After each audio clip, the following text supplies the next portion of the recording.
সুখেন্দু শেখর রায় সুর নরম করেছেন, কিন্তু দল তার বিরুদ্ধে কি অনড় অবস্থান এখনো অনড় রয়েছে?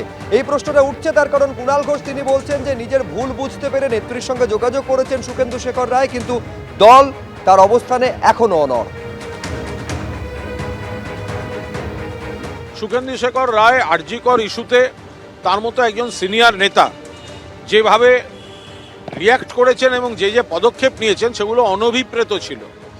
তিনি বাস্তব থেকে সরে গিয়ে কিছু পদক্ষেপ নিয়েছেন, তবে আমার মনে হয় তিনি বুঝতে পারছেন যে তিনি বিভ্রান্তির মধ্যে পড়ে কিছু ভুল পদক্ষেপ নিয়ে ফেলেছেন।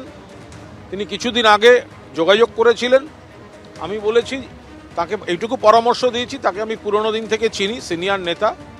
তাকে বলেছি যে আমি কমিউনিকেট করেছি যে তিনি সম্পূর্ণ বাস্তবটাকে না বুঝতে পেরে কিছু বিপথগামী অসংযত প্রতিক্রিয়া দেখিয়েছেন। তার মতো সিনিয়র নেতা, তার কাছ থেকে সেগুলো অভিপ্রেত ছিল না। কিন্তু তার যদি কোনো বক্তব্য থাকে সেটা মাননীয় দলনেত্রীকে জানান। আমি শুনেছি তিনি জানিয়েছেন। এর পরবর্তীকালে কি সেটা আমার এখতিয়ারে পড়ে না, সেটা দলের শীর্ষ নেতারা দেখবেন, যা বুঝবেন করবেন। একে মাটির বাড়ি, তার উপর টালির চাল ভাঙা। সন্ধে নামলেই এই ফাঁকফোকর দিয়ে হু হু করে ঠান্ডা হাওয়া ঢোকে। অথচ সম্প্রতি প্রকাশ পাওয়া আবাস তালিকায় নাম নেই বাড়ির মালিক মালদার চাঁচলের 70 পেরোনো শ্যামল শর্মার। অভিযোগ, বিজেপি করায় তার নাম বাদ দেওয়া হয়েছে।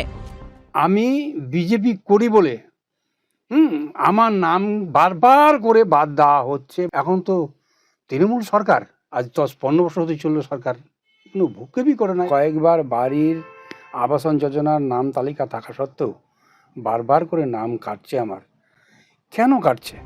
বিজেপি কর্মীর অভিযোগ, 2017 সালে তার নাম ঘর বরাদ্দের তালিকায় জায়গা পেলেও রাজ্য সরকারের আবাস প্লাসের সার্ভে শুরু হওয়ার পর তার নাম বাদ পড়ে যায়। এখানেই প্রশ্ন উঠছে, যেখানে প্রকৃত যোগ্যদের সরকারি প্রকল্পে ঘর দিতে খোদ মুখ্যমন্ত্রী বারবার বার্তা দিচ্ছেন, সেখানে কেন বারবার আবাস তালিকা থেকে নাম বাদ দেওয়া হচ্ছে এই শ্যামল শর্মার মতো লোকেদের?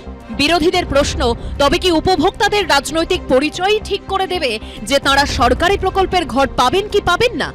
উনি তো দীর্ঘদিন ধরে বিজেপি করেন, বলা চলে একমতো রাজনৈতিক প্রতিহিংসামূলক রাজনীতি করার জন্য তার নামটা বাদ দেওয়া হয়েছে। মানে বিজেপি করার কারণে। মমতা ব্যানার্জি যেসব প্রকল্প করছেন তিনি কিন্তু কোনো পার্টি বা কোনো ব্যক্তি রেখে করছেন না। কেন বাদ গেছেন সেটা আমি অফিসিয়ালভাবে ওটাকে জানার চেষ্টা করেছি, এবং তিনি যদি সত্যি পাওয়ার যোগ্য থাকে তিনি অ্যাপ্লিকেশন করুক, আমি বিডিও সাহেবের সাথে কথা বলব।